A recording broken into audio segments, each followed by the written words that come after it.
I'm Daniel Levine, and this is the Bio Report.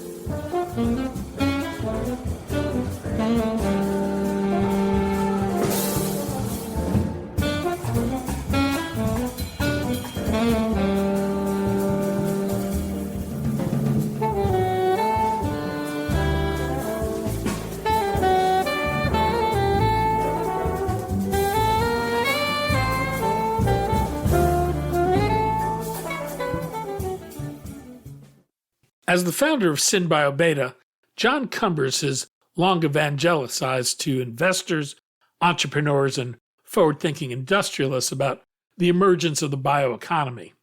Cumbers, however, wants to share his sense of wonder about molecular biology with a broader audience through his new venture, Biological Enlightenment Studios. His ambition is for the studio to become a Pixar for curious-minded youngsters. The studio's first effort will be Lee's Lab, an animated series that follows the 12-year-old titled protagonist through the jungles of Borneo as she seeks to understand the secrets of molecular biology and the splendors of biodiversity. We spoke to Cumbers about Biological Enlightenment Studios, his desire to spark the imagination of a new generation about the marvels of biology, and why bioliteracy matters for the growth and health of the bioeconomy.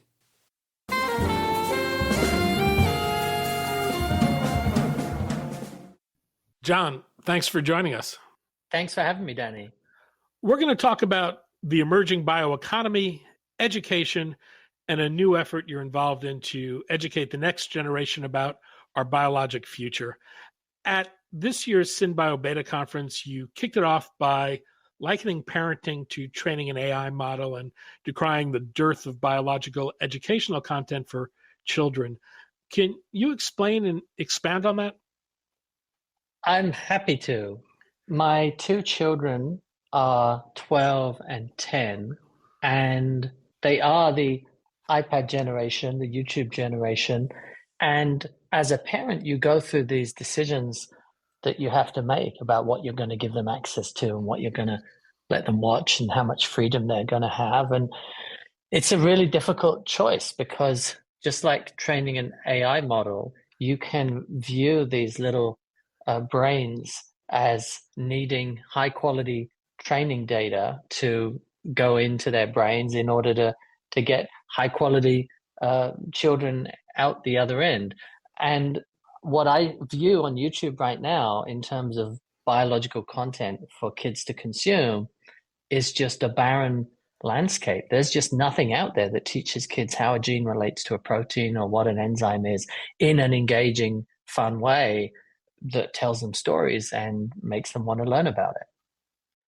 You announced the launch of Biological Enlightenment Studios. What is Biological Enlightenment Studios? The studios is designed to be the next Pixar animation studios, but with a focus on the bioeconomy and the century of biology, and not shying away from being able to tell stories that are engaging, but also are scientifically accurate. And this is what I think a lot of the big studios are missing right now, that if you look at some of the latest films out from Pixar, Elemental was one that came out last year, and I was very excited to go see it. I thought, wow, it's going to be full of science because it's all about the elements. I don't know if you've seen it, but there's hardly any science in it. And so I think Pixar tells great stories. I don't think they tell great science. And so that's where I saw a gap in the market of something that I want to start a new company around, raise some money around, and go try to tackle this so that we can create characters that are as iconic as Buzz Lightyear, but to tell the story of the century of biology. Well, how did the effort come about? I've been dreaming of this for 10 or 15 years, ever since I made the switch from computer scientist into biologist, which happened when I did my master's degree. I found the amount of jargon around the central dogma or ribosomes or enzymes, DNA synthase and ATP synthase, all these different kinds of jargon for explaining molecular biology. I learned it from a textbook. Only later on did I discover that there's some really amazing animations out there on YouTube that show in molecular detail what's going on inside of a cell. And one of our advisors is Drew Berry, the animator from Melbourne, Australia, who, if you search for the Central Dogma on YouTube, you'll find a lot of his animations. And once I saw these animations, it all started to click. Once you can visualize what's happening inside of a cell, once you can visualize a RNA polymerase running down a strand of DNA and making a piece of RNA, or you can visualize the ribosome making a protein, 3 letters at a time, one codon at a time, and one amino acid being added to the growing polypeptide chain. Once you can visualize these things, then it really starts to click in people's minds. The problem is there's no connection right now between great storytelling and great molecular visual animation. And so that's where I had the idea, hey, I think that there's a missing piece here to the media landscape, that if we can do both of these things, we can both entertain and educate at the same time. So it's easy to see that need, particularly being a parent, but what gave you the confidence that you could put the pieces together to make it a reality? I've always loved media. So as you know, my main day job is SynBioBeta, and it's a media company for synthetic biology startups and entrepreneurs and Fortune 500 companies who want to do business in the bioeconomy. And we also have a weekly newsletter. I have my own podcast, and we've done various other media activities over the years, from webinars through to magazines. But before that, I was also in media. When I was in college, I was the station manager for the student radio station. I was the producer for the student TV station. And then even before that, when I was growing up, I was in a youth theater. And I just love media. I love entertainment. I love theater. I love creating events and spectacles that bring people together. So this is really just an extension of all of my interests, but bringing the scientific aspect into the media aspect and coming up with something that I think is going to be very, very exciting for people to watch. The first series from Biological Enlightenment Studios will be Lee's Lab. Tell us about Lee's Lab. Lee is a 12-year-old Chinese American girl who is caught between her rational dad, who's a scientist, and her spiritual mom, who's somewhat of a hippie. And she grows up in the Bay Area learning about science and learning about all of the wonders of molecular biology. But she goes back to Borneo in Malaysia, where her grandparents are, and she discovers the wonders of biodiversity in the jungle. And she meets a talking orangutan called Richie, who's her mentor and guide through everything that's happening in the jungle. And she goes on a path of exploration, looking at the blue mud crabs in the mangroves, to the stinky durian fruit that's hanging on the trees, to the trees that are being rubber tapped by her grandparents in their plantation, through to the pitcher plants that are these carnivorous plants that eat insects. And so she's seeing all of this amazing biodiversity around her.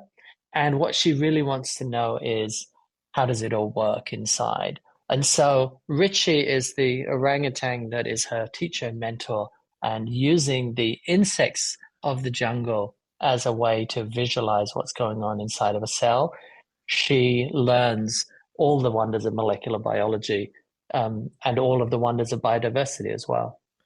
And what's the plan for distribution? Will this be made available online through a streaming service or some other way?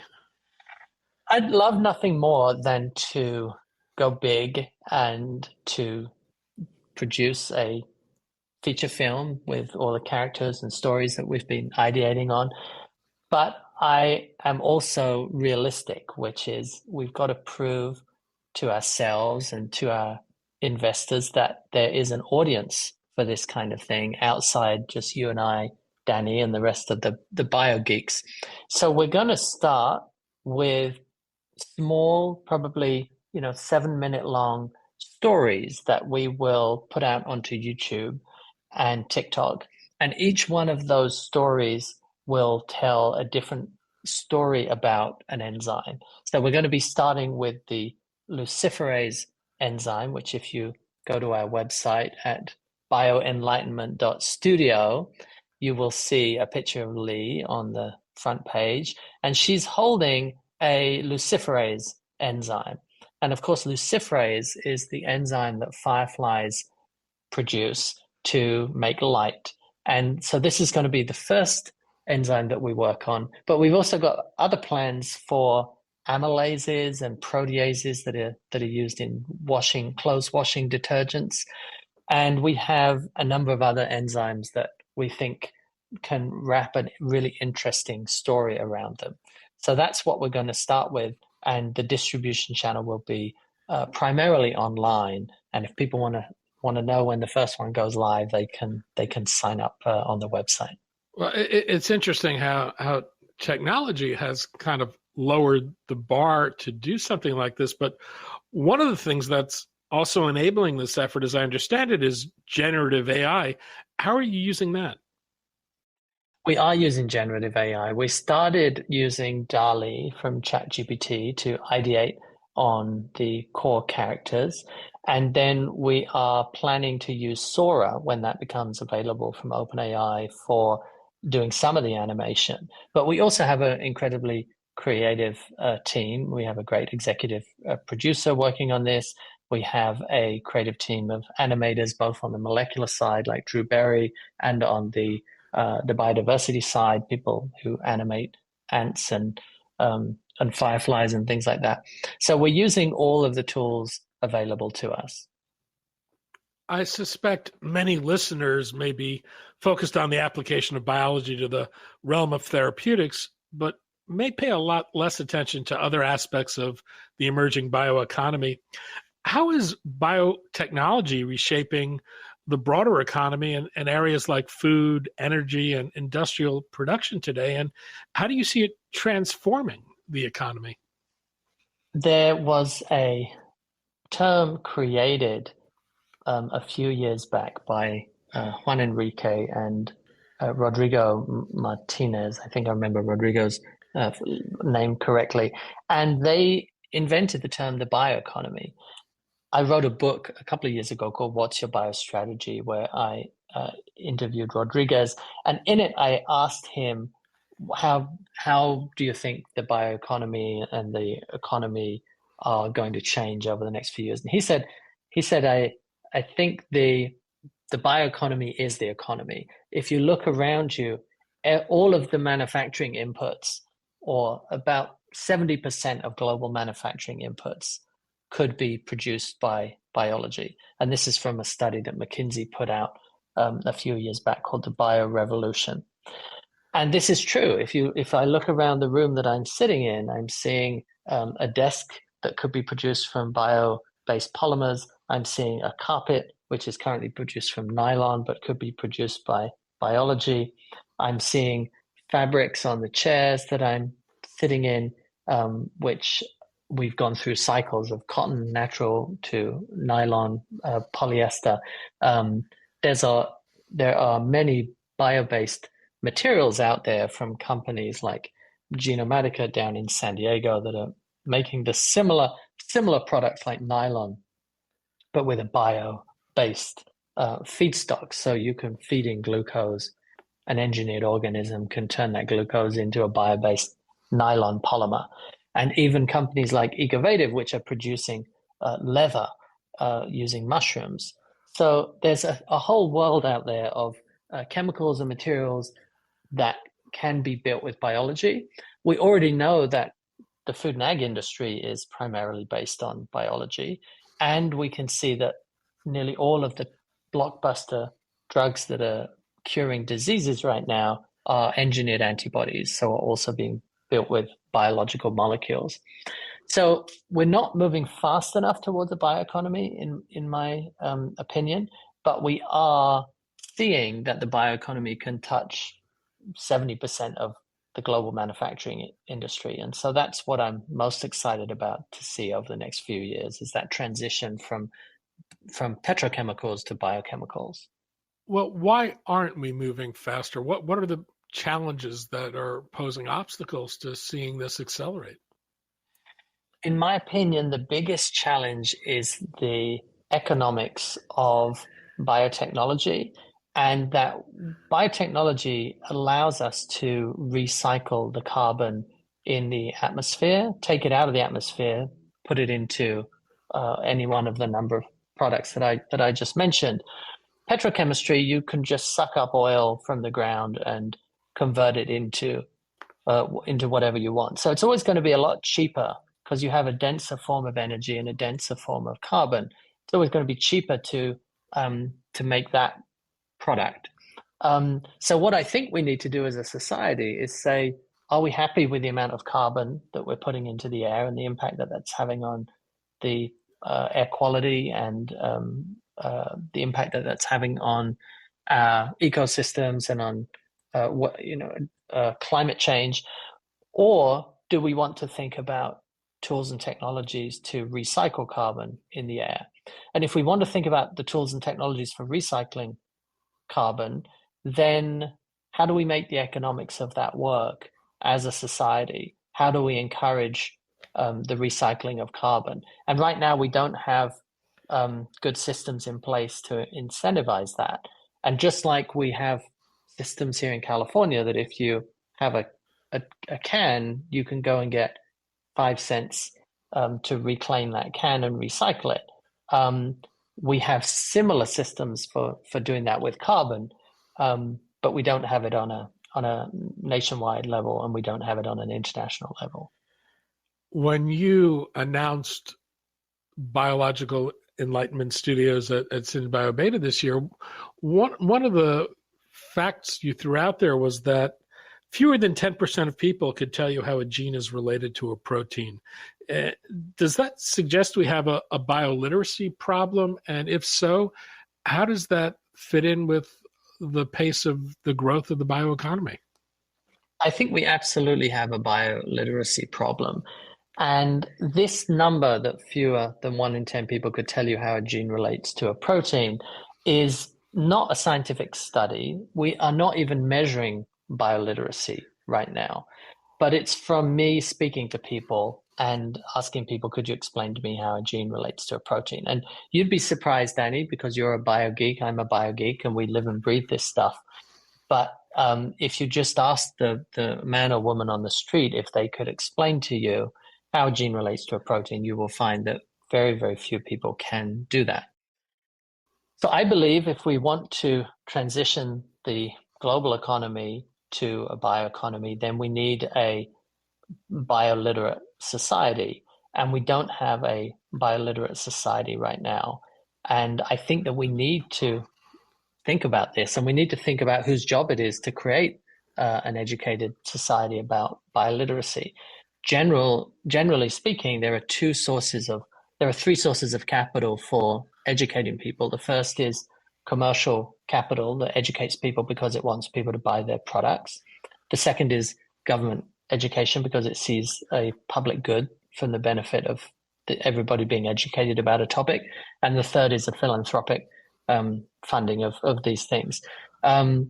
We don't have anybody doing any of those in terms of bioliteracy right now. And so I don't think industry is going to do it. I think it's too difficult for industry to pick one area that they could all agree on where they would want to be investing in bioliteracy. Philanthropy is a small amount of money compared to what the government invests in campaigns around education. So I'm hoping that the government is going to see that bioliteracy is an important topic that we need to be focusing on and allocate some resources towards it so that initiatives like this can get going and can reach a mass audience. Well, given the broader issue of bioliteracy, does Biologic Enlightenment Studios have future plans to extend its reach beyond children? We do. So we're modeling it on the Pixar model. And as a parent of 2 young kids, I find that I end up watching whatever they're watching. So it's a deliberate strategy to start with the 8 to 14-year-olds because we know that they will then start to educate the parents around them. The Biden administration has taken steps to advance the bioeconomy and committed funding for various projects. How do you view what the administration has done? Is it meaningful, properly resourced?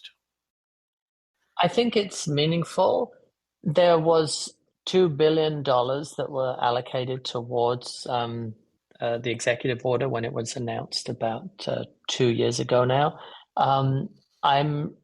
It's still unclear to me whether there hasn't been appropriated new money, and so it's really just shuffling existing money around there. But there has been some new money, particularly the Department of Defense and BioMade, which is a national initiative to build things with biology for the Department of Defense. There's been some important initiatives there. I think there's still a long way to go in terms of money for infrastructure projects, money for education projects, and continued money for basic research, which spins out. Many of the companies that you see come speak at SynBioBeta have all received.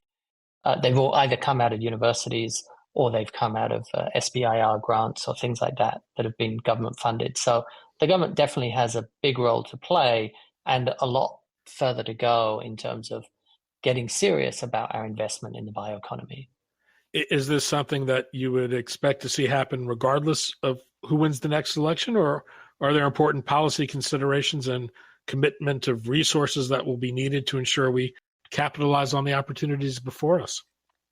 I would hope so. The bioeconomy is a bipartisan issue. Growing the economy is a bipartisan issue.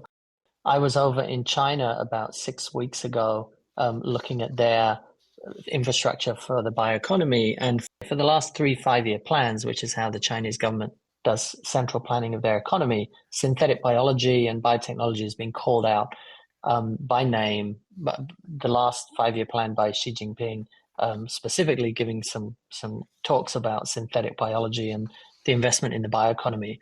So if we don't get ourselves organized and investing, the rest of the world is investing, and we'll find that the US no longer can compete with the rest of the world if it doesn't invest in these forward-thinking future technologies, particularly around reading, writing, and editing a DNA. Is there a timeline yet for the launch of Lee's lab? I think that there will be the first screening in October. We have a couple of partners that we're working with and a couple of events around the October timeframe. And so that's when I think you're going to be able to start to see some of the first products from the studio. John Cumbers, founder and CEO of SynBioBeta and co-founder of Biological Enlightenment Studios and Lee's Lab. John, thanks as always. Thanks, Danny. Thanks for having me.